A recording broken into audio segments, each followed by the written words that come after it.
This is Robin Bullock on screen here. He is you can't get a good look at him. This is what he looks like. He is God, how do I describe him? He's a preacher, a televangelist, megachurch pastor or whatever, and a Trump theologist, like believes in the Trump religion.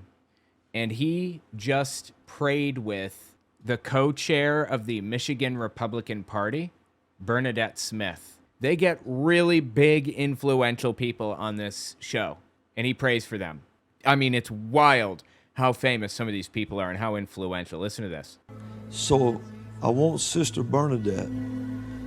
People don't know. I want you to tell your office so that everyone understands what you're about to do. Yes. So I am the co-chair for the Michigan Republican Party. So I'm in charge of the entire state of Michigan as far as co-chair. So God has given me that authority and that mantle to speak to that state in the name of Jesus. And I'll say to you, precious one, remember what the Lord said to me. He said, you bring who you are in that office. And that's what you're going to do. You're going to bring who you are into the political arena. So we take, and you, Amber, because God is elevating you into that arena. Like the Holy Ghost said yesterday. You'll speak to nations, you'll speak to governors, you'll speak to ambassadors, you'll speak to kings and queens. Because God has anointed you, and he has appointed you in this office. God, it is so wild to me that these people like live in this mindset where if they are successful, if they have some kind of influence of any sort, it means that they're doing the right thing. Just wait. You think that they're crazy now? Just give it a second. In the name of Jesus. In the name of Jesus. Speaking in tongues. Wow. And that's Gonamonsa Selemeki Dosana. Etoko Sokoba di Sarabande. Yeah, anyway, let me just give you a little bit of background on this guy. Some of the crazy things that he's said. Oh my God. One of the most entertaining clips that I have about this guy is him explaining how Donald Trump would win the election in 2020. He said he was anointed to win it. It was a full-blown prophecy. And I have like a big list of failed prophecies of this dude. I download all of the clips that I cover on my shows, and I put them in like a giant clip collection, owenwarger.com/clips, if you want to look at all of them. Let's just scroll through them. And I label the ones with prophecies as prophecy. And I always love going back and looking at what they said. So Bullock claims that Trump is going to win the 2020 election. Trump loses the election, and Bullock tries to come up with an excuse for why he was wrong. And his answer is, it's because Trump didn't really want it. If he really wanted it, then he would have taken it. The stage is set. Everything is set. Now, this is early March 2021. It's leading into a big QAnon conspiracy moment when they believed that a whole bunch of crazy stuff is going to happen. I'll explain in a minute. But you're going to have to pray for the rightful president, whether he wants to walk back into this or not. You must pray that he wants to do it, because God won't make him do anything. Is it his will? Yes. Is he the president? Yes. That's why he could just walk right back in. And God will supernaturally move things out of the way. But you need to pray for encouragement. Nobody was beat on like that, like our president, for 4 years. Nobody. Nobody? I mean, I can think of a couple people that probably had it a little worse than Donald Trump, but okay. David could have said at any time, I don't want to do this no more. I think I'll just stay in the wilderness. So he's saying basically Donald Trump has been anointed by God to take the presidency in 2020, and Trump chose not to take it, or he would have won, basically. And after Biden won, Trump could have Trump could have walked in and sat down at the desk, and God would have supernaturally pushed things out of the way, right? That was the whole prophecy. leading up to this is early March 2021. There's a QAnon conspiracy theory. This is how I know that these people follow QAnon, if no other way. I mean, they've talked about QAnon anyway, but this is how, if no other reason. There's a QAnon conspiracy about how after the Civil War, when the United States rejoined with the Confederate States, they didn't rejoin into the United States of America.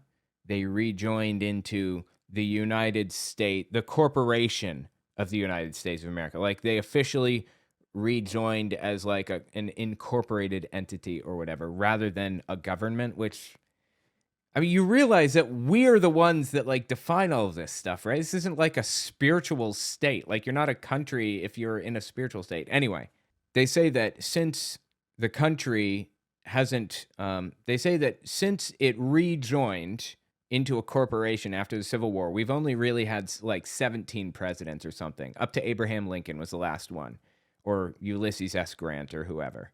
And all of the rest of the presidents have just been like basically like CEOs under the corporation of the United States.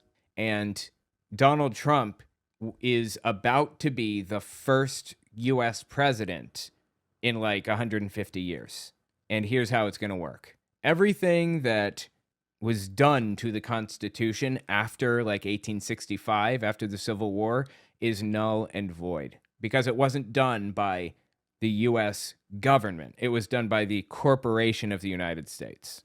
And one of the amendments or one of the changes or whatever to the Constitution was to change the inauguration date from March 4th to January 20th. So they believed that Trump was going to secretly be inaugurated as the president in 2021 by the military in a secret military meeting where he would be chosen as the new president March 4th, and he was going to walk in and he's going to sit down at the desk and all of that other stupid stuff, right?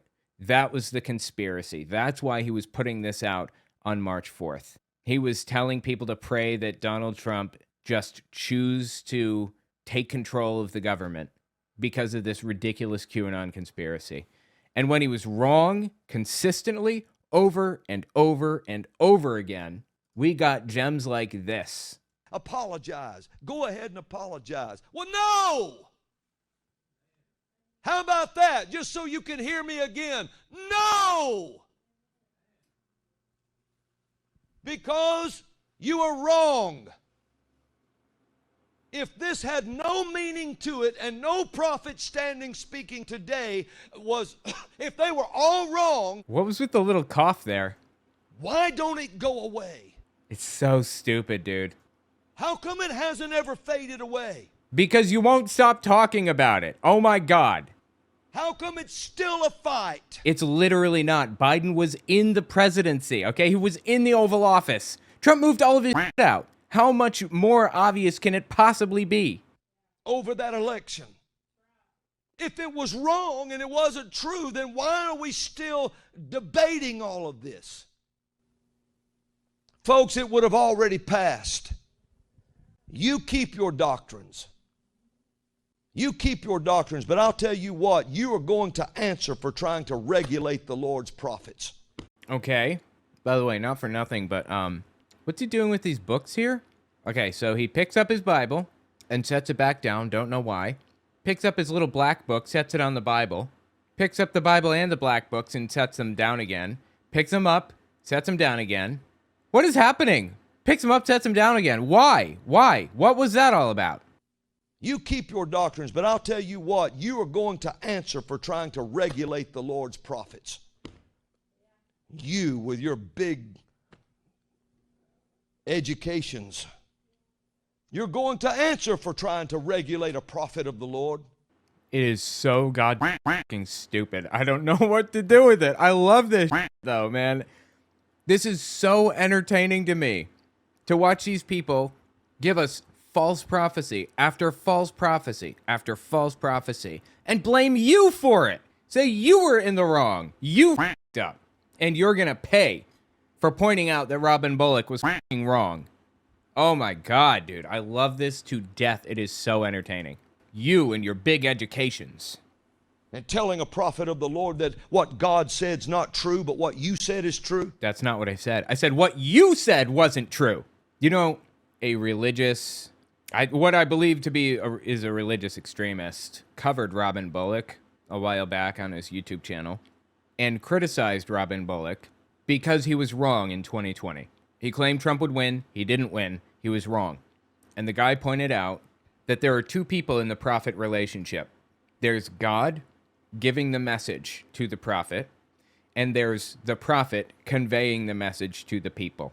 Two people in the connection and two people in the relationship. If you get a prophecy wrong, somebody lied. Was it you who lied, or was it God that lied? And not only that, but it's consistent. Lie after lie after lie. You're in trouble. You're in trouble now. Yeah, totally, I bet. Yeah, and here's him justifying being wrong about the 2020 election again. There's some things that we've given in prophetic word that I've said that absolutely there's no way you could have made it up. Okay. That come to pass, and it's all recorded. Do you think that, and prophecies other prophets have given that are astounding, that you just look at it and say, you can't make this stuff up? Well, you can make it up, and you did, obviously. I've been watching these prophets for many, many years now. I have clips that go back 5 years, and that's not even talking about, and that's not even mentioning the clips that I didn't collect before I started collecting clips. There is not one single prophecy that he has ever delivered that was convincing to me in any way, shape, or form. Do you know what it would take to convince me that it was a prophecy? It would have to be a very specific claim, not something that could go 50-50. Trump's going to win the election. Biden's going to win the election. That was a 50-50 shot, basically. Even 40-60 shot is really stretching it for the election, but that's not stretching it for a guess. It would have to be something that's like 1 in a million.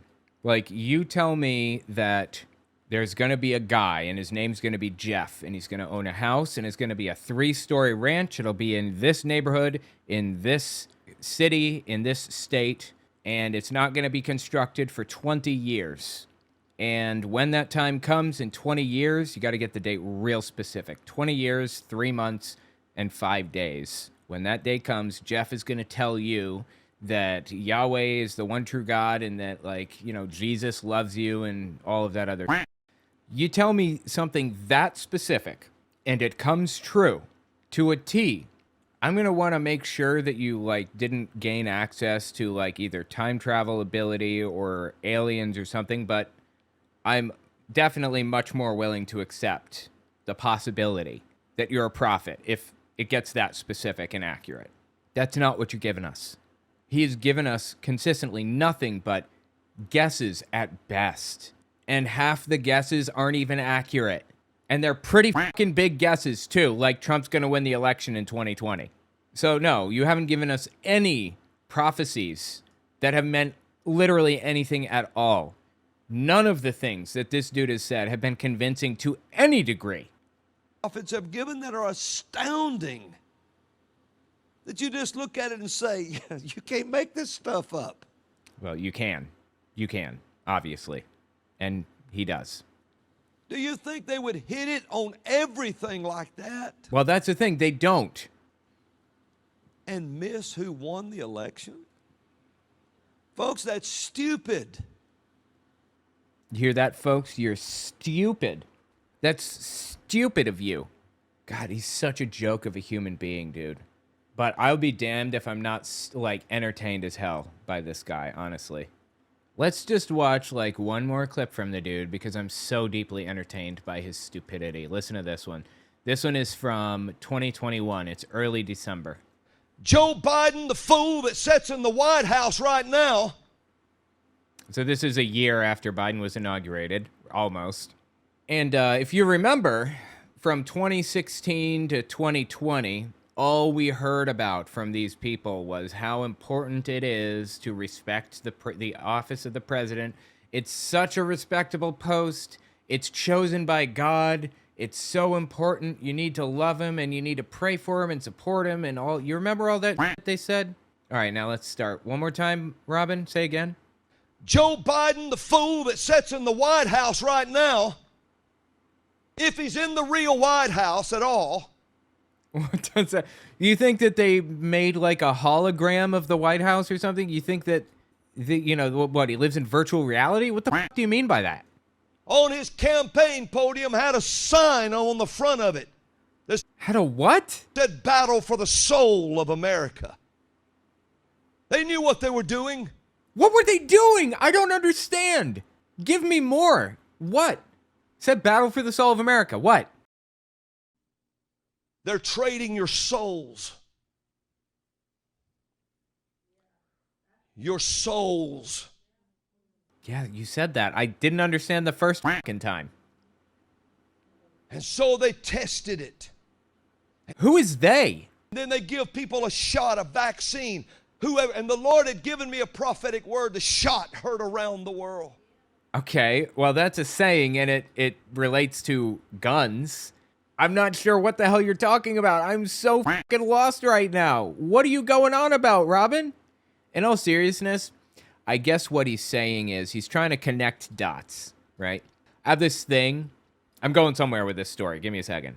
I have this thing where I make up a saying, and I say it, and people try to connect dots and make sense of it. So I'll say, you're worried over a hill of bananas. It's completely meaningless. It's just a random phrase that means absolutely nothing.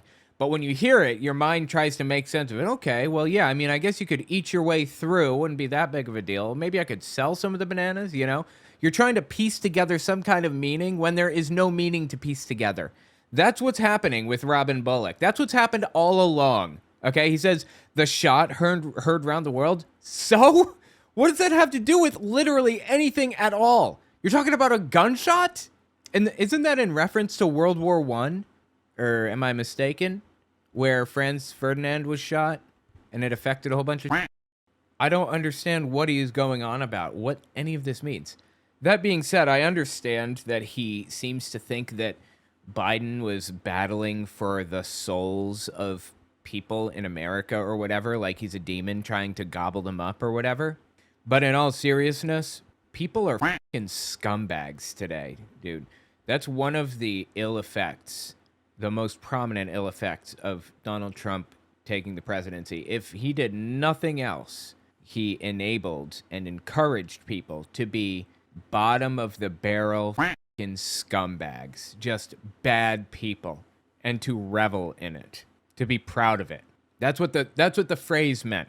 Biden was trying to battle for people's souls to not be lost to complete scumbags. Like, it seems to me that God doesn't want his people to be fucking scumbags, right? Like this is right here is a perfect example of what I'm talking about. We're going to watch it in a second. Just keep in mind what I said, and we're going to finish this first. You think that was the shot? I don't know, but it sure fits for now, don't it? Then suddenly they come and stick a needle in somebody's arm. And they start pumping you full of God knows what. Well, I do know what. A vaccine. It's been around for like 100 years, you know? Vaccines. Ever heard of them? Prevent illness. Start shooting things inside the human body that the human body was never created to live with. Oh, God, dude, it's so stupid. The human body was never made to live with deactivated viruses so that your immune system can learn from the deactivated virus and create antibodies to protect against it. I don't understand. I'm convinced that's why all the DNA tests went skyrocketed over the world. What? DNA tests skyrocket? First time hearing of it. Test went skyrocketed over the world 5 years or so before, 10 before this happened. What are you talking about? DNA tests skyrocketed? Who the f told you that? And I'm still not sure, like, what that has to do with anything. This is one of those, it's just a hill of bananas things. it like your mind is trying to make sense of it. It's stretching so hard. It's almost there, but it's just complete nonsense. It was always complete nonsense. It will always be nonsense. Why? Because the souls of men were getting ready to be traded. Biden said, when Trump said, was talking in the debate, then Biden looked at him and said, man, it's not going to be a good time. It's going to be a dark winter. The f*** is he talking about? That was a code word in 2001 for biological chemical warfare, where they tested what it would happen in this earth if an agent in chemical warfare was released. Okay, the word or the term dark winter was a code word for something like years before the COVID pandemic happened. You're saying that Biden knew it was going to happen and he used a code word? Why would he do that? I don't understand. Like, what would the purpose be? Just hypothetically, follow me to the end here. Say, I suppose Biden knew there was going to be a pandemic and he was the cause of it or whatever. Why would he say anything that would imply that this was going to happen? Is this like a demon thing where they have to say what they're going to do or whatever? I'm just so lost. All right, yeah, let's continue. We're almost done here with this. That was the code word. What was the code word? Dark winter? How you know that, brother? How you know that? God told you, right? I got my ways. God told him. And I'm convinced that's what all those DNA tests were about. What fucking DNA tests? People say, well, you can't prove that. Maybe not, but you can't prove that it wasn't. It is so fucking stupid, dude. I don't even know what to do with it. He says you can't prove that the DNA tests weren't what? The precursor or whatever, or the lead up to the pandemic? I'm just so fucking lost. Oh my God. Every word out of his mouth makes me more and more confused. And people listen to the dude. Like, the Michigan Republican Party co-chair goes to his church, listens to him, preaches with him. What? Anyway, a minute ago I said that Trump enabled just vile scumbags to come out of the closet as the vile scumbags that they are. This is Lily Gaddis, and I call her the original N-word girl because she originally got famous for for saying the N-word. She said the N-word on air, loud and proud, did it intentionally, and then afterward got on there and said, I couldn't possibly care less that you guys don't like it. And she said it again, multiple times. Scumbag, right? And she goes on Piers Morgan to defend that one woman, Shyla Hendricks, who called that 5-year-old the N-word. Remember? She went on there to defend her on Piers Morgan. Donald Trump, becoming president, made people comfortable with saying and doing shit like this. Why would you want to support a white racist? Because I want to support free speech, and you cannot have free speech in a country. No, that's fine. You can support free speech, but you also have to be accountable for what you say. Would you use the N-word? Yeah, she shouldn't go to jail, Shiloh Hendricks, just for, like, using speech that people don't like. But she should absolutely lose fucking everything. People shouldn't be obligated to continue to associate with her. If her friends don't want anything to do with her, they shouldn't have to have anything to do with her. If her job doesn't want to be associated with somebody that says the N-word to 5-year-olds, they shouldn't have to be associated with that, right? That's free speech. I'm using my free speech to not deal with her. She's not being sent to jail. Interest? Yes. You would? Hmm? Yes, she would. Yeah, she said the N-word, of course. Piers Morgan just didn't realize that, probably. I do, quite frankly. You use the N-word quite frequently. Well, why? Other than the fact you're a despicable racist. Are you? Go, you don't need to ask that. The answer is yes. And look, she's got a panel of black dudes on here. Some would say I am. I guess according to the ADL, I'm a white supremacist. I'm a neo-Nazi. Yeah, well, if you use the N-word repeatedly, you are a racist, then, are you? Are you? Sure, I'll embrace that. If that means forwarding, helping white people achieve freedom of speech, real freedom of speech, which, by the way, Shiloh Hendricks is being attacked on all fronts. They're trying to bring legal charges against her. They're trying to get her children taken away. I don't know about the legal charges. I haven't heard anything about it. She has not been charged, to my knowledge, and I'm willing to have my mind changed, but I don't think she should be charged anyway for just using speech, but she was maybe assault. Assault is making somebody feel like they're under threat. Battery is actually attacking them. So maybe assaulting a 5-year-old, I could see making him feel threatened and stuff. I could see that, I suppose. But again, no one's even talking about charging her as far as I know. So you were saying Carmelo Anthony, it doesn't matter. That's a different. Sorry, but just to be thing. clear, you just said to me you use the N-word regularly. Yeah, she does, of course. I have like tons of videos of her using it. In what context? Do you use it with black people? She uses it all the time for whatever. Yes, if it's appropriate. What? God. If it's appropriate to use the N-word with a black person, oh my God, dude. Point is, Donald Trump winning the presidency has enabled the biggest scumbags on planet Earth to come out and be loud and proud about the scumbaggery that they like to engage in. That's the issue. And Robin Bullock voted for that, prophesied about that. This is what he voted in right here, this woman, and people like her. Good job, Robin. Hope you're happy with yourself. He seems to be. Anyway, tell me what you think about it in the comments. Just vile, man.